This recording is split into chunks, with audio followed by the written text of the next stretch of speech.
Media pembelajaran. Apa itu pengertian media pembelajaran?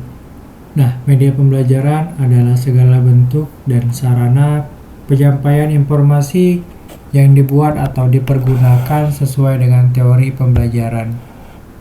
Dapat digunakan untuk tujuan pembelajaran dalam menyalurkan pesan, merangsang pikiran, perasaan, perhatian, dan kemauan siswa sehingga dapat mendorong terjadinya proses belajar. Jadi media pembelajaran itu adalah segala bentuk sarana yang bisa kita gunakan sebagai seorang guru untuk menyampaikan ataupun mentransferkan ilmu pengetahuan, materi, informasi yang sudah kita peroleh, yang sudah kita pelajari kepada siswa. Nah, melalui media pembelajaran ini itu akan menumbuhkan ataupun merangsang pikiran, perasaan, perhatian, serta menumbuhkan kemauan siswa dalam hal proses belajar. Itulah media pembelajaran. Tujuan media pembelajaran. Tentunya media pembelajaran ini yang pertama mempermudah dalam proses pembelajaran. Melalui media pembelajaran kita akan sangat-sangat mudah dalam hal menyampaikan materi. Tidak lagi kita sebagai seorang guru harus menghabiskan waktu untuk menjelaskan ataupun ceramah sepanjang pelajaran. Tapi dengan media pembelajaran kita dapat mendesain pembelajaran itu seefisien mungkin, seinovatif mungkin. Kemudian yang kedua, meningkatkan efisiensi pembelajaran. Tujuan media pembelajaran yaitu meningkatkan efisiensi pembelajaran. Nah, maksudnya di sini efisiensi ini yaitu lebih membuat pembelajaran itu jadi lebih simpel, tidak ribet dan tidak sulit. Misalnya salah satu contohnya yaitu pada materi pembelajaran sejarah. Salah satu topik materi pembelajaran sejarah yaitu tentang kerajaan Hindu-Buddha. Nah, dengan media pembelajaran kita dapat memberikan contoh gambar ataupun video terkait materi kerajaan Hindu-Buddha. Misalnya salah satu contoh objek yang bisa kita jadikan sebagai sampel yaitu Candi Borobudur ataupun Candi Prambanan. Dengan media pembelajaran kita dapat menyampaikan ataupun menunjukkan contoh ataupun replika dari Candi Borobudur itu. Tidak harus kita datang ke lokasi Candi Borobudur itu. Jadi ini adalah salah satu tujuan dari media pembelajaran, lebih mengefisiensikan pembelajaran. Tapi untuk contoh tadi bukan hanya dari mata pelajaran sejarah, itu juga bisa menyesuaikan dengan mata pelajaran yang lainnya. Kemudian yang ketiga, membantu konsentrasi dalam proses pembelajaran. Nah, media pembelajaran yang interaktif, inovatif, yang didesain oleh seorang guru itu dapat membantu konsentrasi siswa dalam proses belajar. Misalnya ketika kita mengajar pada jam siang hari, itu otomatis kegiatan pembelajaran itu akan sangat boring ketika kita menggunakan metode ataupun media pembelajaran yang tradisional. Nah, dengan media pembelajaran yang inovatif, katakanlah kita menggunakan media pembelajaran digital, partisipatif siswa itu dalam kegiatan pembelajaran itu akan semakin meningkat dengan inovasi-inovasi yang sudah kita kembangkan tadi. Fungsi dan manfaat media pembelajaran. Yang pertama, memberikan suasana belajar yang menyenangkan. Nah, melalui media pembelajaran, suasana kelas itu akan lebih inovatif, akan lebih hidup, dan lebih berwarna. Kemudian yang kedua, menumbuhkan rasa ingin tahu yang tinggi daripada siswa.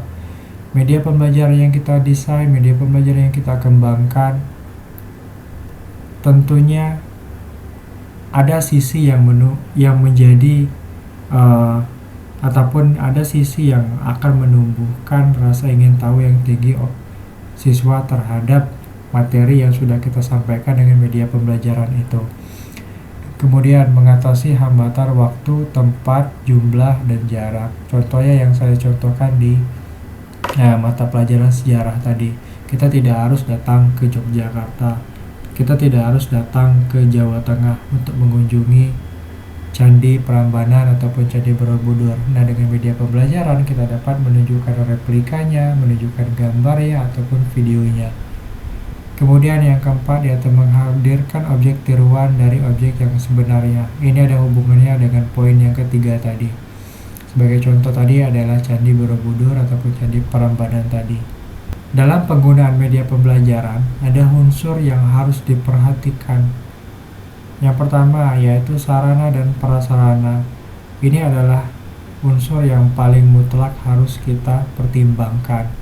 Ketika kita ingin mengembangkan teknologi pembelajaran ataupun mengembangkan media pembelajaran digital, tetapi sarana dan prasarana kita tidak mendukung, maka itu akan menjadi beban bagi kita. Silakan kita gunakan teknologi ataupun media pembelajaran yang sesuai dengan sarana prasarana yang kita miliki. Kemudian yang kedua, menyesuaikan dengan materi. Media pembelajaran yang kita gunakan itu harus menyesuaikan dengan materi yang kita ajarkan. Jangan sampai kita salah materi dan juga medianya itu tidak cocok dengan materi yang akan kita sampaikan. Kemudian yang ketiga yaitu pengalaman. Dari sisi implementasi media pembelajaran, pengalaman di sini harus ditekankan kepada kita seorang guru. Nah, pengalaman di sini yang menjadi penekanan lebih yaitu bagi si guru yang akan mengembangkan ataupun yang akan menggunakan media pembelajaran ini. Nah, mereka harus memiliki kecakapan digital terlebih dahulu. Ketika mereka ingin menggunakan media pembelajaran tapi tidak memiliki kecakapan dalam hal penggunaan media pembelajaran, itu akan sangat menyulitkan mereka. Kemudian menyesuaikan dengan gaya belajar. Nah, gaya belajar gaya belajar peserta didik itu beragam. Ada mulai dari visual, audio visual, kemudian kinestetik, dan juga yang lain sebagainya. Itu terkait dengan gaya belajar. Artinya kalau kita ingin menerapkan media pembelajaran, harus pertimbangkan juga gaya belajar daripada siswa tadi. Jenis-jenis media pembelajaran. Nah, media pembelajaran ini ada beberapa jenis. Yang pertama ada yang namanya visual. Media pembelajaran visual ini yang dapat kita lihat. Contohnya buku. Kalau dalam bentuk digitalnya yaitu e-book. Itu yang pertama. Kemudian ada yang namanya audio. Audio ini biasanya berhubungan dengan suara. Media pembelajaran yang bisa kita gunakan apa? Yang berhubungan dengan suara. Contohnya musik. Kemudian yang saat ini sedang berkembang dengan pesat, yang sering kita gunakan ataupun yang sedang trending, yaitu podcast. Itu bisa menjadi salah satu alternatif media pembelajaran. Kemudian audiovisual. Nah, audiovisual ini adalah gabungan dari unsur visual dan audio. Artinya dia bisa dilihat dan juga bisa didengar. Contohnya yaitu film ataupun video. Yang keempat yaitu jenis media pembelajaran yang berbasis komputasi. Nah, komputasi di sini ialah komputer. Nah, contoh-contoh media pembelajarannya yaitu mulai dari laptop, komputer ataupun software yang bisa kita gunakan sebagai media pembelajaran.